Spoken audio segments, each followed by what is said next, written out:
Oi, Ali, bom dia, tudo bem? Oi, Denise, a Rose, como é que vocês estão, gente? Como que foram de semana? Como é que foi tua semana? Conta aí pra mim. Tudo tranquilinho? Oi, seu Nelson, tudo bom? Que bom, minha semana foi boa, até que foi produtiva, graças a Deus, né? Trabalhei bastante essa semana e ficou ainda um tanto de coisa pra fazer, mas tudo bem, vamos por partes, né? Oi, Cris, tudo bem?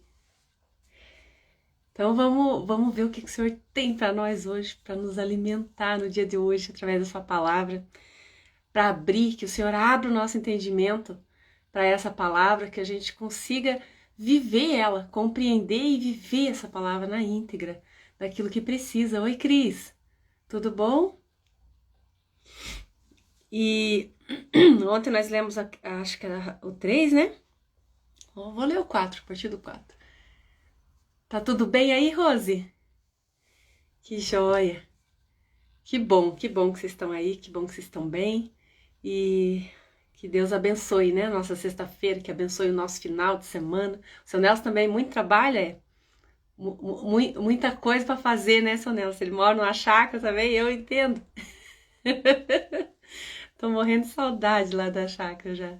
Nossa, se Deus quiser, logo já volto para lá. Ainda não resolvi a situação da internet lá, mas uma hora dá certo, né? Deus tem um propósito em todas as coisas, eu vejo isso cada dia, Deus movendo as coisas, né? Então, tudo dá certo. A gente não entende os caminhos do Senhor, a gente não entende, às vezes a gente fica chateada, porque as coisas não estão do jeito que eu queria. Mas pode saber, ter certeza que se você anda com Deus, né, as coisas estão melhores do que você imaginava. Porque o Senhor está trabalhando na tua vida, porque você entregou a tua vida nas mãos dele. E a palavra fala assim, que todas as coisas cooperam juntamente para o bem daquele que ama a Deus, daquele que anda segundo o seu propósito. O complemento do versículo é assim. Então, se Deus está direcionando as coisas, espera, tem paciência, que logo você vai ver. Lembra daquele louvor que eu já coloquei aqui no Stories umas 3 vezes para você? Do tapeceiro, né? Se você não assistiu, procura aí no YouTube, O Tapeceiro. Esqueci o nome do rapaz que canta, né? Não sei o que, Gonçalves. Mas é lindo, lindo. Fala, tapeceiro, grande artista, sabe o fim desde o começo. É lindo demais essa música. Não comigo cantando, né? Mas escuta lá no YouTube. E a vida da gente é assim, ele fala, minha vida é obra de tapeçaria, e ela daí ele fala que às vezes a gente olha do avesso, né? Você já viu o avesso de uma obra de tapeçaria? Você não entende nada daquilo, um emaranhado de coisa. Mas quando a gente olha do lado certo, você começa a ver os traços, começa a ver as cores, né? E às vezes você não tem noção que risco que é aquele, o que está se formando ali. Mas à medida que vai sendo tecido, vai dando forma, a gente vai compreendendo as coisas. E aí com Deus é assim, ele vai tecendo a vida da gente, às vezes parece tudo emaranhado, às vezes você não sabe de que lado é o direito, que lado é o avesso, né?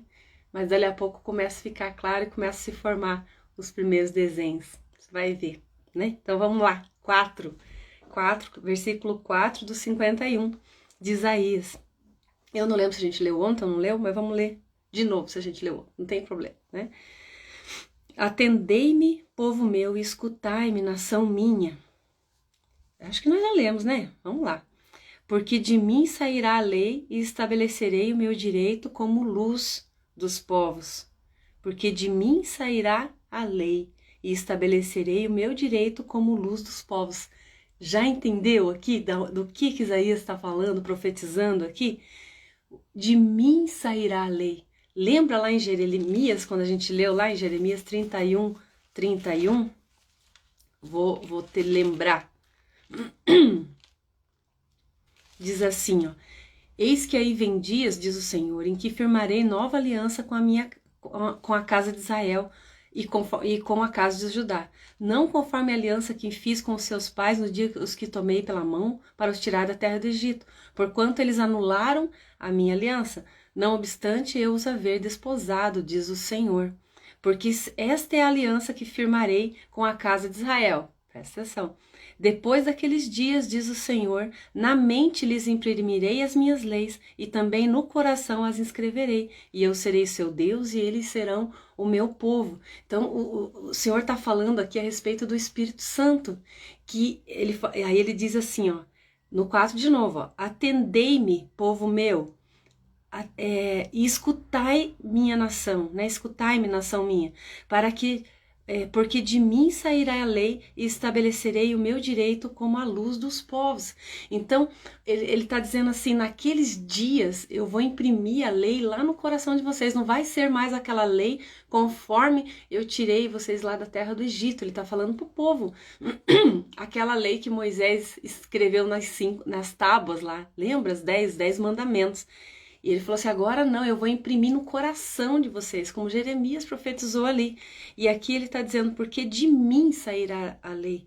Deus tirou daquilo que era dele e colocou dentro de nós. Você já parou para pensar sobre isso? Você já imaginou isso? Você tem real noção disso que Deus fez por nós, por intermédio de Jesus naquela cruz? Quando Jesus expirou naquela cruz, ele disse, tudo já está consumado.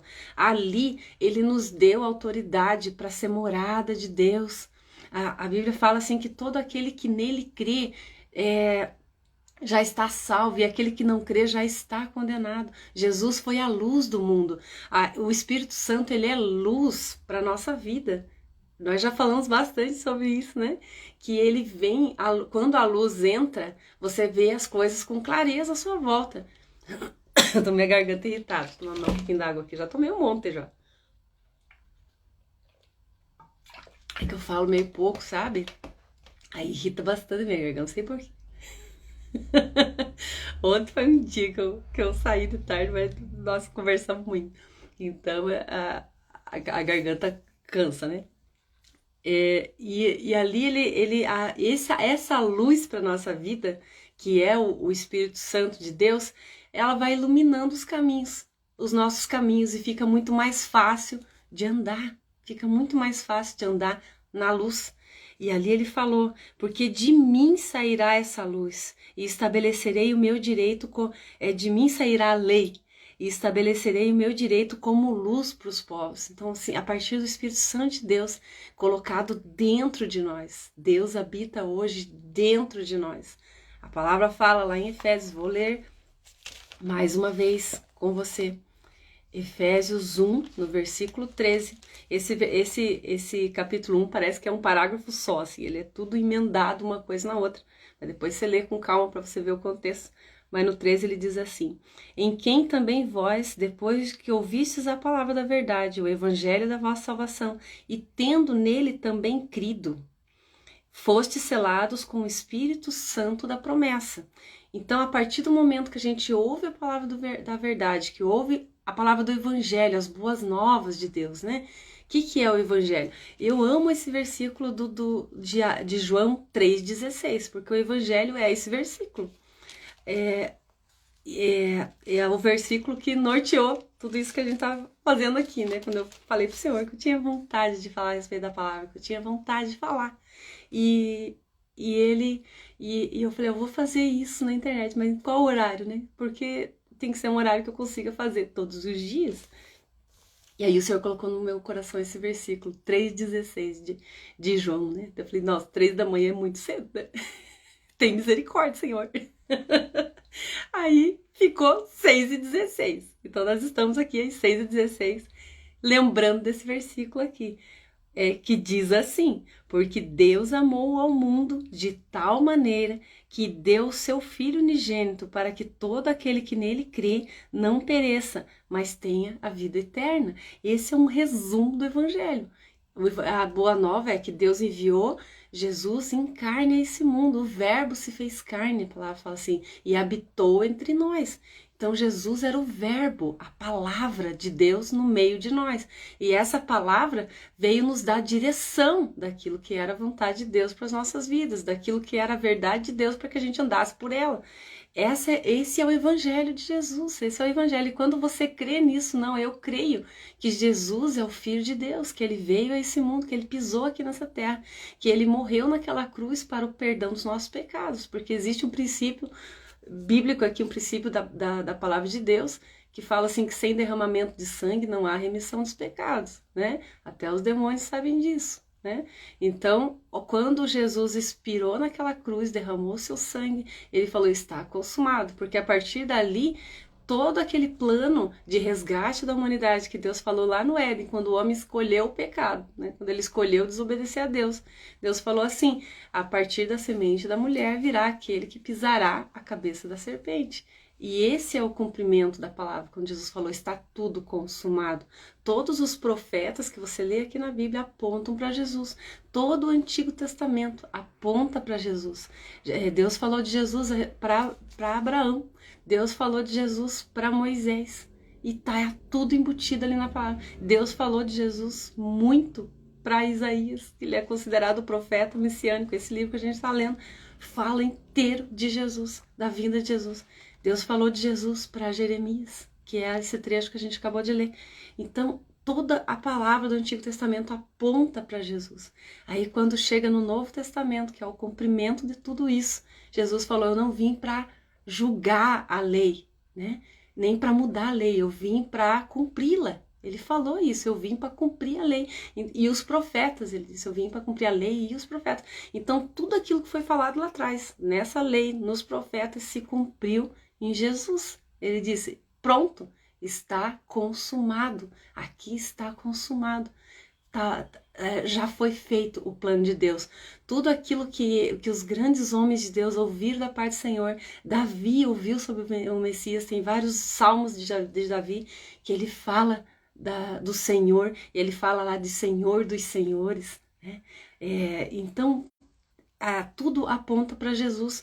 Aí, quando Jesus veio, ele cumpriu toda aquela promessa. Lá em Hebreus tem um trecho que fala muito lindo, assim, que ele começa a falar, a gente chama de os heróis da fé, que ele fala, ele vai citando um por um. Abraão, mediante a fé, largou toda a sua parentela e foi para uma terra desconhecida. Abraão fez isso, Deus só deu uma instrução para ele, larga a tua parentela e vai para onde eu vou te mostrar. Deus não deu nenhum mapa para ele, não deu nada, e ele foi, ele creu naquilo que ele ouviu. E foi, mudou toda a vida dele, da família dele, para cumprir aquilo que Deus tinha falado com ele. E então eles falam assim que todos esses heróis da fé, eles viveram almejando o cumprimento da promessa, e eles não viveram a promessa.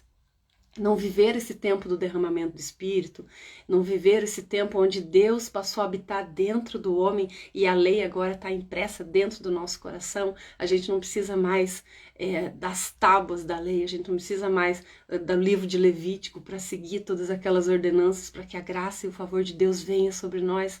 Nós estamos vivendo o tempo da graça, né? O tempo do favor de Deus imerecido, sem que a gente faça nada, além de nos submeter ao senhorio de Jesus, estar debaixo desse senhorio, acreditar que Ele é o nosso Senhor, declarar isso pela nossa boca, Jesus é o meu Senhor, eu creio nisso, que Deus fez tudo isso para me resgatar do domínio do pecado. Hoje eu sou livre em Jesus. Vou deixar de pecar? Não, nós somos pecadores desde o início. A palavra fala isso lá em João, né? Nas epístolas de João, ele fala assim, que aquele que diz que não tem pecado já pecou porque está sendo mentiroso. Todos nós pecamos, seja por obras, por pensamentos, por intenção do nosso coração, por coisas ocultas na nossa alma que a gente nem sabe. Nós temos falado um pouco sobre isso nessa semana passada, semana retrasada, a gente vem falando sobre isso, do quão é difícil em nós mesmos andar em justiça. Nós precisamos do Espírito Santo para nos dizer aonde que está errado, lá no oculto, porque às vezes a gente faz uma coisa e nem sabe que aquilo não é certo fazer. A gente não anda em justiça, a gente anda segundo as motivações da nossa alma, aquilo que a gente entende como verdade. Eu vou fazer isso aí e pronto, né? É assim e pronto. Então o Espírito Santo é que nos guia nessa verdade. Jesus falou isso, né? Eu vou deixar com vocês, né? Eu vou para o Pai, mas não vou deixar vocês órfãos. Vou deixar com vocês, da parte de mim, o Espírito da verdade, aquele que vos guiará em todo juízo, em toda justiça, em toda verdade. O Espírito Santo é o nosso aio, como a gente já leu nessa semana. O nosso professor, o nosso instrutor, é ele que vai nos direcionar para o caminho onde a gente deve andar. A gente precisa deixar ele fazer isso, né? Deixar esse Espírito Santo que está dentro de nós agir por meio de nós e em nós. Nós precisamos dar ouvidos à voz do Senhor dentro de nós. E se você, né, quiser ler depois, leia com calma esse trechinho do 3,16, esse evangelho da verdade, como eu falei, é um resumozinho do evangelho, né? Porque Deus amou o mundo de tal maneira que deu o seu Filho unigênito, para que todo aquele que nele crê não pereça, mas tenha a vida eterna. Marque aí no teu post-it, gruda lá na tela do teu notebook. Eu ia falar na geladeira, né? Mas que não seja o lugar que você olhe com mais frequência, né? Não é bom. Não é bom para o nosso corpo, para nossa silhueta, ficar olhando direto para a geladeira. Então, põe lá no teu notebook, num lugar onde você olha constantemente, onde você sempre está ali, no celular, não sei onde você fica sempre. E marque ali para você lembrar que Deus te amou tanto que Ele entregou Jesus por você, para que você pudesse ter comunhão com Ele, para que a gente pudesse se achegar na presença de Deus sem precisar daquelas ordenanças lá, sem a gente precisar ser sacerdote, né? Antes só os sacerdotes ungidos ali por Deus da tribo de Levi podiam entrar na presença de Deus uma vez por ano, mediante um ritual intenso de sacrifício de animais, né? Derramamento de sangue, coisa arada, todo lá que tinha que se fazer. E hoje não. Só uma curiosidade, nesses rituais eles pegavam ritual anual, que o povo todo ia para Jerusalém, lembra? Até eu comentei com vocês essa semana, que todo o povo ia para Jerusalém uma vez no ano. Aqueles povos que moravam mais longe, eles iam adorar no templo pelo menos uma vez no ano, que era quando eles levavam os sacrifícios deles, que Deus falava que era para separar o melhor cordeirinho, desde tirar ali da mãe o primeiro da cria, né? Uma primeira cria das ovelhas deles, era para cuidar daquele cordeirinho e levar no templo nesse dia, que era a congregação lá do povo. E eles começaram a fazer isso, cuidavam, eles tinham que tirar uns 3, 4 cordeirinhos ali e cuidando daquele cordeirinho durante o ano inteiro, para daí naquele dia eles levarem para Jerusalém. Era dias de viagem, eles andavam a pé, lembrando, né? Não tinha carro naquela época. Então, alguns animais morriam no meio do caminho, então eles tinham que levar mais de um. Aquilo dava trabalho, né? Dava trabalho. E aí, quando chegou um tempo, a gente vai se acostumando com as coisas, né? Você faz todo ano. Ah, quer saber? Vou começar a comprar lá por perto mesmo, porque aí é mais fácil, não preciso levar o bichinho para a viagem inteira. Aí eles começaram a comprar essas oferendas, essas ofertas a Deus ali, perto do templo. E é claro que já tinha gente já pensando nisso, né? Provavelmente chegava alguns lá sem os animaizinhos, porque morreu, ou levou só um, morreu no caminho, alguma coisa assim, e a palavra dizia que não podia oferecer a Deus animais coxo, manco, cego. Era uma obra perfeita ali, era uma oferta a Deus, era o melhor que eles tinham que dar a Deus, era assim que Deus ensinou a eles, para que eles aprendessem isso, ter essa reverência e ofertar o melhor para Deus. E aí, pessoas que já percebiam essa necessidade já começavam a atender. Surgiu os vendilhões ali, as pessoas, os vendedores ambulantes, os camelôs que vendiam ali na porta do templo, vendiam pombinho, vendiam cordeirinho, vendia tudo que a pessoa precisasse, né? Já era muito mais fácil. E aquilo começou a ser uma prática comum, né? Quando Jesus chegou e chutou o balde lá no templo, fez tudo aqueles esparramos lá, porque ele falou: vocês transformaram a casa do meu pai em covil de ladrões, né? Ele ficou indignado com aquilo, porque estavam fazendo tudo errado, não era para ser daquele jeito. Não foi à toa que Deus falou para eles cuidarem do animaizinho durante um ano inteiro. Quando você cuida de algo para Deus, quando você faz algo para Deus com carinho, Deus queria que eles gostassem do processo, que eles lembrassem que Deus era com eles durante o ano inteiro, que eles lembrassem que eles tinham uma aliança com Deus e que eles iam ofertar algo para Deus naquele dia. Eles queriam que eles ansiassem esse dia com alegria. Deus queria tratar o coração deles durante todo aquele ano. Não era vaidade de Deus, né? Deus tinha um propósito naquilo também.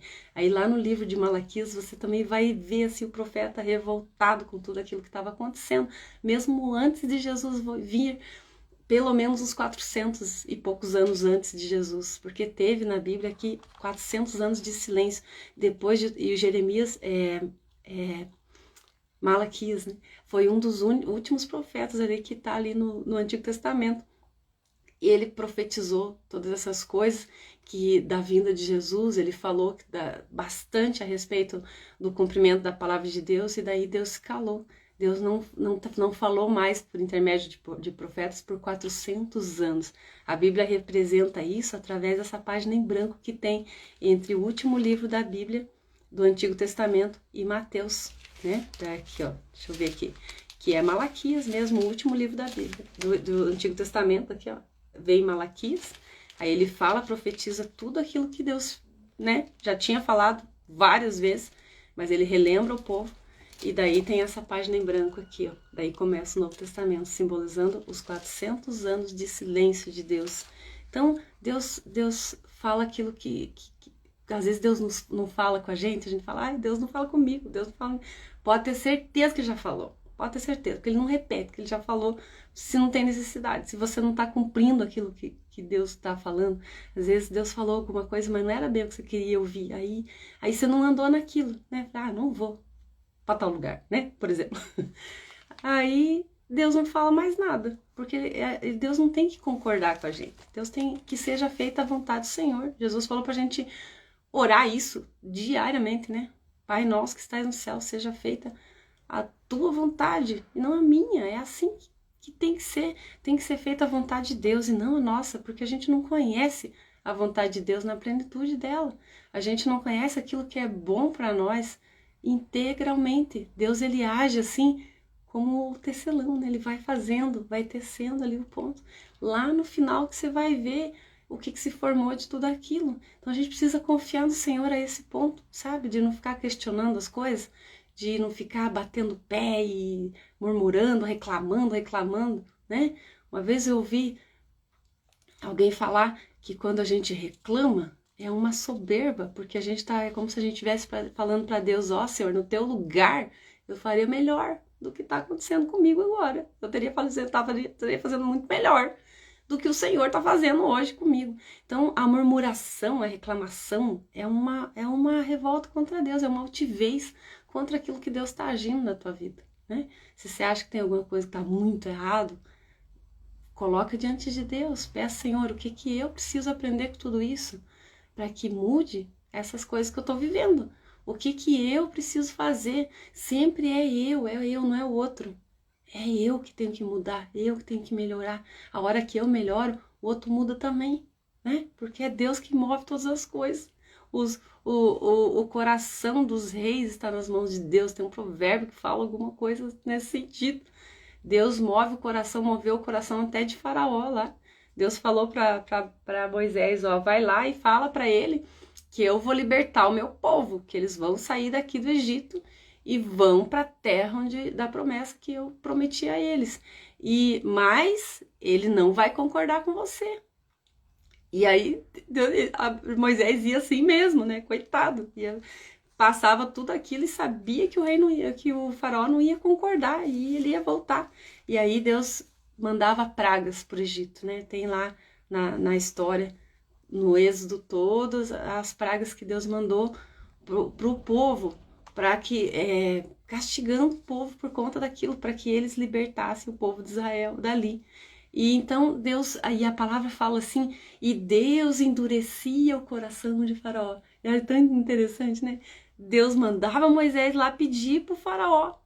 Deus endurecia o coração dele para ele negar. Moisés voltava de novo e havia manifestação sobrenatural de Deus ali para mostrar para o povo que ele era Deus. Esse era o intuito do coração do Senhor. Deus precisava provar para o povo de Israel a grandeza dele, mostrar a grandeza dele para o povo de Israel, para eles verem que era Deus que estava libertando eles dali, que era Deus que tinha operado com mão forte ali para tirar eles daquele estado de escravidão que já levava 430 anos, eles ficaram dentro do Egito, sofrendo, né? Alguns historiadores falam que até aquelas pirâmides lá foi construída com o suor deles, trabalho escravo que eles fizeram ali durante 430 anos. E Deus operou todos aqueles milagres ali no meio do povo, através da obstinação do faraó lá, para mostrar a grandeza de Deus para o povo dele, para que o povo acreditasse, para assim, não, nós estamos saindo daqui, mas Deus é com a gente, olha, poderoso, ele deixou a água do Egito inteiro, aquela água lá do Nilo, todo aquele rio imenso, que era a riqueza deles, Deus converteu em sangue aquele negócio lá. Deus mandou chuva de gafanhoto. Deus fez tanta coisa. Olha só, nós somos o escolhido, o povo escolhido de Deus. Mas o que aconteceu? A hora que eles foram para o deserto, que Moisés tirou eles de lá, eles começaram a murmurar, começaram a reclamar. Ah, que só tem maná, maná, maná todo dia. A Bíblia conta isso, eu acho até engraçado, né? E eles queriam comer carne, eles falaram assim, nós queremos comer carne, nós não queremos mais ficar comendo esse maná. Deus mandava pão do céu para eles todos os dias, para eles pegarem aquilo ali e se alimentarem. Deus fendia uma rocha e vertia água. Você imagine a vazão de água que era necessária para abastecer 3 milhões de pessoas, não era uma bicazinha, né? Eram torrentes de água que saíam do meio daquela pedra lá para abastecer todo mundo. E eles viam tudo aquilo, eles começaram a se acostumar com aquilo. Assim, nós já estamos de saco cheio, nós não queremos mais maná, nós queremos carne, né? E Deus deu, até isso Deus deu, mandou uma chuva de codorniza, a palavra fala, para eles comerem a carne que eles queriam. Então Deus ficava ali cuidando do povo, e ainda assim eles reclamavam o tempo todo, eles reclamavam. Deus quis destruir o povo por várias vezes. Moisés uma vez interferiu, falou assim, não, Senhor, se o Senhor destruir esse povo, o que vão falar do Senhor, né? Você tirou o povo do Egito para morrer no deserto. Ele falou assim, então risca o meu nome aí desse teu livro, Moisés falou para ele. E Deus se compadeceu de Moisés e falou, tá bom, então vamos continuar com esse povo. Mas eles faziam tudo o contrário. Mesmo vendo a grandeza de Deus no meio dele, eles faziam tudo ao contrário. Ainda que Deus viesse hoje e fizesse um milagre extraordinário, a gente ia comentar nas redes sociais, né? Iam postar, olha só, eu vi também, eu também vi, olha só, eu vi. O que acontece com grandes notícias dali uma semana? A gente se esquece daquilo e continua vivendo normal. Então, tudo que Deus fez já está consumado. Ele não vai abrir o mar hoje para a gente passar em seco. Ele já fez isso. A gente precisa crer que Ele é conosco hoje e que nós podemos andar sobre as águas. Foi isso que Jesus ensinou. Né? Que obras maiores do que a dele a gente podia fazer. Ele andou sobre as águas. Então Deus falou, não há mais nada impossível para você, porque eu sou o Deus do impossível e estou habitando agora dentro de você. É uma grandeza extraordinária que a gente precisa quebrar as barreiras da incredulidade da nossa mente e andar nisso, para que Deus seja verdadeiramente Deus sobre nós, porque Deus, Ele é em nós aquilo que a gente deixa Ele ser, aquilo que a gente acredita que Ele é, né? Ele é limitado pelas nossas próprias vontades, pelo nosso livre-arbítrio. Deus não vai agir além daquilo que você acredita, não tem como, porque é você que manda aí na tua vida. Mas a hora que você entrega a tua vida nas mãos dele, deixa ele cuidar de todas as coisas e vai dando permissão a ele e vai substituindo as suas próprias verdades pelas verdades dele, as coisas começam a mudar, começa a ficar tudo diferente. Experimente isso, né? Então vamos embora, vamos trabalhar, vamos fazer as coisas, as outras coisas, mas vamos guardar essa palavra no nosso coração. A grandeza de Deus e o quão Ele se fez carne e habitou entre nós, o quanto Ele trouxe a luz para o mundo, para que todo aquele que nele crê não pereça, mas tenha vida eterna.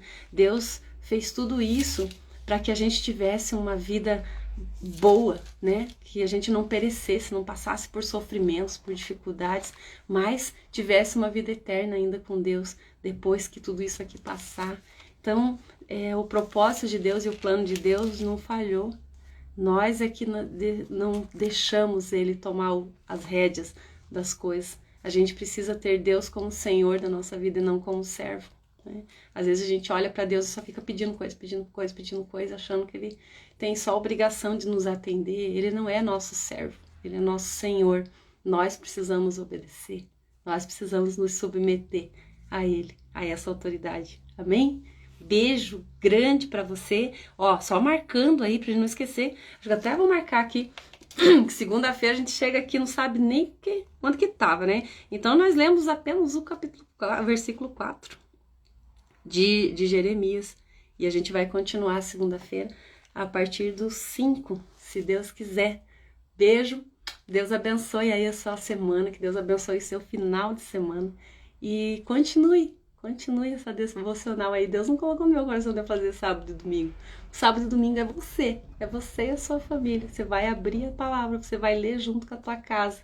Você vai deixar o Espírito Santo ministrar através da tua vida. Você vai ficar surpreso com o que ele vai falar através de você. Porque Deus usa pessoas para abençoar pessoas. Ou através do seu esposo, ou através dos teus filhos, através do menor deles.